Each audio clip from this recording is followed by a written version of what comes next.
Assalomu alaykum. Qo'llanma bo'yicha 3-video darslik bu alifbo uchun va darsni boshlaymiz. Bu yerda kuchli havo bilan chiquvchi undoshlar deyilgan, ya'ni kitobda shunaqa tushuncha berilgan va talaffuzi kiyogim. Kiyogim shunaqa o'qiladi. Biz undoshlarni jami 19 ta deb o'rgandik, 19 ta. Va birinchi, ikkinchi darsda jami hisobda 9 ta undosh o'rganib bo'ldik. Bugungi darsda 10 ta undosh o'rganamiz, 10 ta. Va undosh yakunlanadi. Shu, demak boshladik. Bizda undosh harflar bor ekan mana. Talaffuzi k, t, p, ch va yumshoq h harflari. Va bularni o'rganish quyidagicha. Bizda k harfi bor mana. Ikkita o'li orasida g ga o'zgaradi. Shuni o'rtasiga chiziqcha chizamiz mana. Shuni katak ichida yozishingiz kerak mana. Katak ichi, xuddi shunaqa yozishingiz kerak mana. 7 ga o'xshaydi, lekin chiziq bu yoqqa o'tib ketmaydi. Mana shu joydagi chiziq yo'q. Va mana shu joygacha bo'ladi xolos. Bu k. Qoidasi qanaqa? O'sha k talaffuz qilaysiz o'zini, lekin lug'at o'qishda ja k deyish kerak emas. Shunchaki oddiy k o'qisangiz ham bo'laveradi. Shu. Hop, keyingisi bizda t harfi bor edi, mana oddiygina t. Ikkita ulli orasida d o'qiladi, to'g'rimi? Shuni o'rtasiga chiziqcha chizamiz mana. O'zbek tilidagi bosma e bo'ldi, Xuddi shunday lug'at qilishingiz kerak mana. Buni endi siz t deb o'rganasiz. O'zi o'qilsa mana t lug'atlarda oddiy t talaffuz qilaysiz. Shunday holatda o'rganasiz. Keyingisi p harfi bor edi, bizda mana bu p yoki mana bunaqa bosma p. Ikkitasidan bittasi deylik. Shuni bunaqa varianti rim raqamdagi 2. Rim raqamdagi 2 ni husnixat qilasiz katak ichida. Shu p harfi bo'ladi. P. Bular o'zgarmaydigan harflar, Ya'ni bu k doimiy k, bu t doimiy t, bunisi ham p doimiy p, o'zgarmaydi. Keyingisi. Xo'p, mana p ni yozishni o'rgandik, rim raqamdagi 2. Bizda ch harfi bor edi, 2 xil ch ni o'rgandik, 2 xil. Ya'ni mana bu yozma, bunisi bosma. Shuni tepasiga qisqacha chiziq chizib qo'yamiz mana. Qisqacha. Xohlang bunaqa husnixat qiling. Mana. Qaysi biri sizga ma'qul bo'lsa, shuni katak ichida yozish kerak. Endi ko'pincha masalan menga ma'qul bo'lgani birinchisi. Mana e'tibor qiling mana. Shunday holatda yozib qo'yasiz. Nuqta emas, lekin chiziqcha. Bosmada endi mana bunaqa yozilgan ekan mana. Mana bunday shaklda. Shunday. O'xshaydi degan umiddaman. Bu ch. Bu ham o'zgarmaydigan harf. Faqatgina ch o'qiysiz. Va bunisi e'tibor qiling, buni tushuntirish sal boshqacharoq. Siz o'tgan darsda nigeni o'rgandingiz, mana bo'g'im pastda kelsa nige. Endi shuni gega. Hop, tepasiga bitta uzun, bitta qisqacha chiziq chizamiz mana. Bitta uzun, bitta qisqa. Va ko'rsangiz yumshoq h paydo bo'ladi. Bu alohida undosh. H. Bunisi nige. Qachonki bo'g'im pastda kelsa. Tushunarli? Shu bitta yozilishi, bu bitta uslub. Endi boshqachasi doira, to'g'ri chiziq, tepasiga va tepadan pastga mana. Plyusga o'xshatib yozsa bo'ladi. Tez yozganda mana bunaqa. Mana. Sizga qaysi biri ma'qul bo'lsa, xohlang bunaqa plyusga o'xshatib, xohlang bunaqa ikkita chiziqcha qilib o'rgansangiz ham bo'ladi. Qaysi biri sizga ma'qul bo'lsa, shunday o'rganing. Va bizda 5 ta undosh o'rganildi. Bular o'zgarmaydiganlar. Qaytaraman, o'zgarmaydi. Demak, tushundik 5 ta undoshni. Va bularga oid lug'atlar. Buni o'qishdan oldin jadval to'ldiramiz albatta. Bizda a harfi bor, o, yotiq o, u, i, e va yana bitta e. Va qo'shamiz. K ga ani qo'shamiz mana. K, ko, yana bitta ko, ku, k, ki, ke va yana bitta k. Yozish ko'ryapsizmi? Xuddi shunday katak ichida yozishingiz kerak. Endi t harfi mana. Ta, to, yana bitta to, tu, keyingisi t, ti, te va oxirgisi ham t. Bo'g'inni ham iloji boricha katak ichida yozing, katak ichida. Endi bu yerda sal kattaroq jadval keltirilgan, lekin siz katak ichida qancha kichkina yozsangiz, shuncha xatingiz chiroyli chiqadi. Davom etamiz. Va p harfiga mana pa, po, yana bitta po, keyingisi pu, p, pi, p va oxirgisi ham p holatda bo'ladi. Endi ch harfi mana. Cha, cho, hop, yana bitta cho, keyingisi chu, keyingisi chi, hop, yana bitta chi, che va yana bitta che. Endi che harfiga qo'shimcha qilar ekanman. Nimaga? Mana bu yerda bunaqa, bu yerda bunaqa. He harfini ikki xil tushuntirdim mana.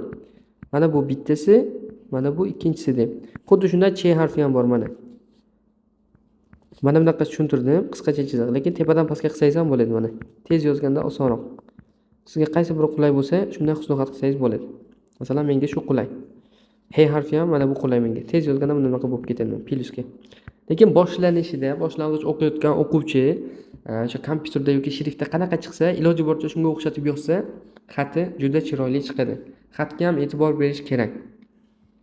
Ya'ni ko'rgan odam o'qiy olish kerak albatta. Endi he harfiga qo'shamiz. Xo'p, ha, ho, yana bitta ho, hu, hi, yana bitta hi, he va oxirgisi ham he. Ko'ryapsan, heyni tez yozsam mana bunaqa bo'lib ketadi, lekin siz tekis yozaylik mana. Xuddi shunday yozsangiz bo'ladi. Endi e'tibor qilsangiz, masalan, menga bu chiroyli ko'rinyapti. Sizga bu ko'rinsa, buni yozing. Yoki agar sizga mana bu ham ma'qul bo'lsa, shunday yozsangiz bo'ladi. Shu holatda. Demak, jadvalni to'ldirdik. Endi bularga oid lug'atni o'qisak bo'lar ekan. Mana. Lug'atni o'qisak bo'lar ekan. Demak, S harfiga I qo'shildi, si, K harfiga I, siki. Bu K harfi o'zgarmaydi, siki chang'i. Kattalashtiraman, siki chang'i. K harfiga O qo'shildi, ko. Ko emas, oddiy K, ko. Burun, gitara. Oddiy K ga I qo'shildi, ki, T ga A qo'shildi, ta. Kita, gitara. Pomidor, T harfiga O qo'shildi, to, ma, to. To, ma, to. Pianino, P ga I qo'shildi, pi, A harfini o'zi va N ga O qo'shildi. Piano, pianino. Vilkan yoki sanchiqi. P ga O qo'shildik, po, K ga I ni qo'shdik, ki, poki. Ya'ni o'zgarmaydi, poki. Bu yoqda uzun. P harfiga O ni qo'shdik, po, T ga O ni qo'shdik, do, podo. Ya'ni nimaga do desa, O harfi uli, podo.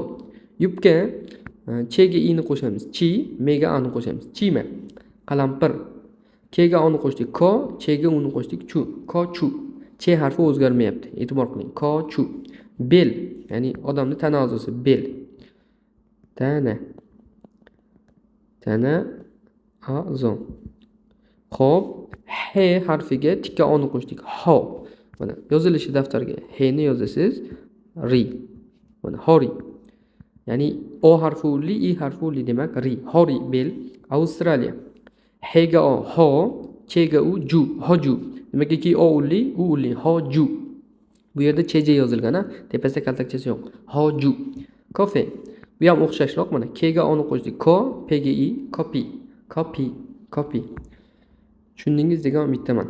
Mana sizda 5 ta yangi umdosh. Davom etamiz. Va yana 5 ta umdosh o'rgansak, bizda alifbo tugaydi.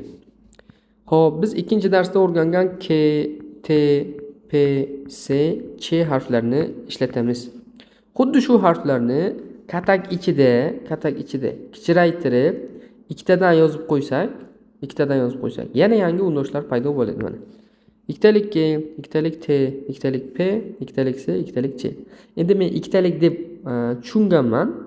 Ya'ni o'zimga soddaroq tushuntirish uchun, tushunib olish uchun. Lekin kitobda berilgani qattiq undoshlar, ya'ni o'qilishi. Kyongim degani koreys tilida qattiq undoshlar degani. Ya'ni talaffuzi qattiqroq bo'ladi. Oddiy Kga nisbatan sal balandroq talaffuz qilasiz. Balandroq. Shu farqi. Va yozish quyidagicha mana, katak ichida mana. Ikkita K ni yozasiz, ikkita T ni yozasiz, ikkita P, ikkita S va ikkita Ch. Mana sizda 5 ta yangi undosh. Ikkitalik undoshlar deb o'rganib olsangiz bo'ladi yoki qattiq undoshlar. Qaysi nom qulay bo'lsa shu. Bularga tegishli qoida.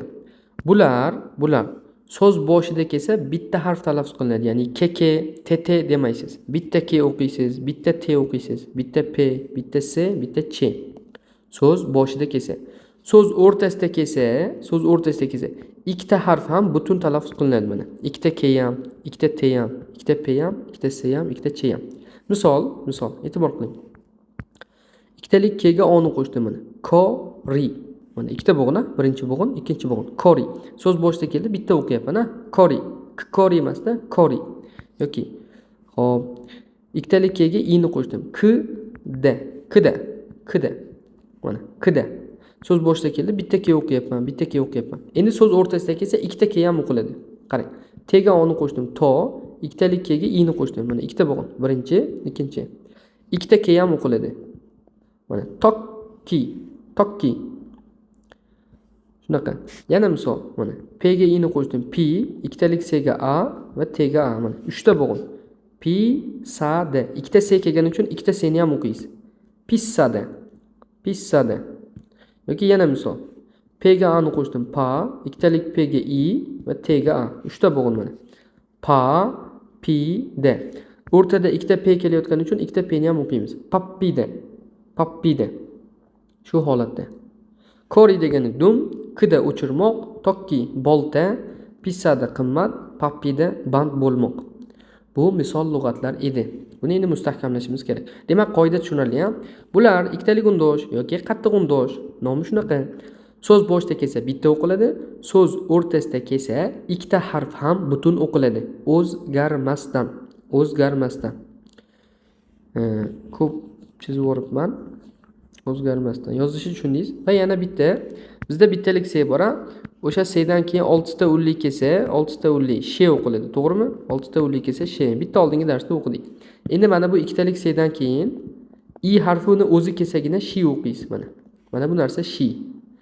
Va yozilishi ham mana bunaqa. Bu bitta bo'g'in mana. Shi. Boshqa hamma holatda s o'qiyverasiz. Nimagaki ikkitalik s'dan keyin ya, yo, yotiq yo, yu harflari kelmaydi. Unaqa bo'g'in yo'q. Demak, tushundik, s'dan keyin 6 ta o'nlik kelsa sh, ikkitalik s'dan keyin i kelsa shi. Boshqa hamma holatda s. Demak, tushundik. Endi buni ham jadvali bor va lug'ati bor. Lug'ati bu joyda endi biz jadvalni to'ldirib olamiz. Mana, hop, k harfiga a ni qo'shamiz mana. Ka, ko, ku, k, ki, ke va yana bitta ke. Hop, t ga a ni qo'shdik. Ta, to, yana bitta to, tu, ti, ti, te va yana bitta te. Endi p harfida mana. Pa, po, yana bitta po, pu, p, pi, pe va keyingisi ham p. Endi s harfida mana. Sa, so, ikkitalik mana so, su, si. Bunisi endi shi. Demakki tikka i kelyapti, shi. E'tibor qilasiz, shi. Hop, se va yana bitta se. Endi ch harfi. Hop, ch harfini mana ikki xil shaklini o'rgangandik, mana bunaqa va mana bunaqa. Bunda mana ikkitalik shunday kelyapti. Lekin ikkita bunday yozsangiz ham to'g'ri. Mana katak ichida faqat, katak ichida. Hop, jadval to'ldiramiz. Mana. Cha, cho, yana bitta cho, chu, chi, che va yana bitta che. Mana bizda jadval to'ldirildi. Endi bularga oid lug'atlarni o'qib chiqishimiz kerak. Va tepada ekan ular. E'tibor qiling. Fil. K harfiga o qo'shildi, ko, ikkitalik k ga i ni qo'shdik. Kokkiri. Mana bu yerda ikkita k o'qiladi, Kokkiri, fil. Dum. Misolda o'qigandik mana. K ga o, ko, ri, kori, dum. Tasma. H ga o qo'shilyapti. Ho, ri, ikkitalik t ga i. Ikkita t o'qiysiz. Horitti. Suzmoq. Ikkitalik t ga i qo'shildi. Tida. Bu bittalik t, ikkita o'nlik orasida d o'qiladi. Tida. Hop, bu yoqda endi sho'r. Ch ga a qo'shildi, cha, t ga a qo'shildi, da. Chada. Dada. A harfini o'zi bitta bo'g'in, ikkitalik p ga a qo'shilyapti. Ikkita p talaffuz qilasiz. Appa. Ildiz. P harfiga u qo'shildi, pu. L ga i ni qo'shamiz, ri. Nimagaki u ulli, i ulli. Puri, ildiz. Yozmoq. S ga I, S, T ga D. Sida. Sida. Ikkitalik S'dan keyin yotiq I kelsa, si o'qiymiz. Ruscha talaffuz qilinadi. Sida. Sida. Yozmoq. Va qo'shimcha lug'atlar mana. Xo'p, choy. Oddiy chega a, mana cha. Cha. Quyon. To, ikkitalik kega I, tokki. Tokki. Poyezd. Kega I, chega a, kicha. Bu o'zgarmaydigan che. Nimaiki tepasida kaltakcha turibdi. Xo'p, janob yoki xonim degani mana she. Ya'ni birovga murojaat qilmoqchi bo'lsangiz, ismini aytib she desangiz, unga hurmat bilan murojaat qilayotgan bo'lasiz. She, janob xonim. Xo'p, tega o, to, ikkitalik kega I, tokki, bolta. Tokki, bolta. Arzon. Ikkitalik sega a va tega a, sada. Sada arzon. Band bo'lmoq. Pa, ikkitalik pga I, de. Pappide. Uchta bo'g'in. Pappide. Mototsikl. Mototsikl. O, to, ba, I. Otobai. To'rtta bo'g'in ekan. Otobai. Yana aka. Qizlar uchun aka degani mana bunaqa. O harfini o'zi va ikkitalik p ga a. Ikkita p ni ham o'qiysiz. Oppa. Oppa. Axlat. S harfiga yotiq i qo'shilyapti. S. L harfiga ochiq e qo'shilyapti. Ikkita o'nli orasida re o'qiysiz. Si re. Keyingisi k ga i qo'shilsa, ikkita o'nli orasida g. Ya'ni e harfi o'nli, i harfi o'nli. Si re gi. Si re gi. Axlat. Xo'p, kamera. Kamera ya'ni fotoapparat. Bir xil, ya'ni k ga a, k, m harfiga ochiq e, kamera, kamera, kamera. Qimmat.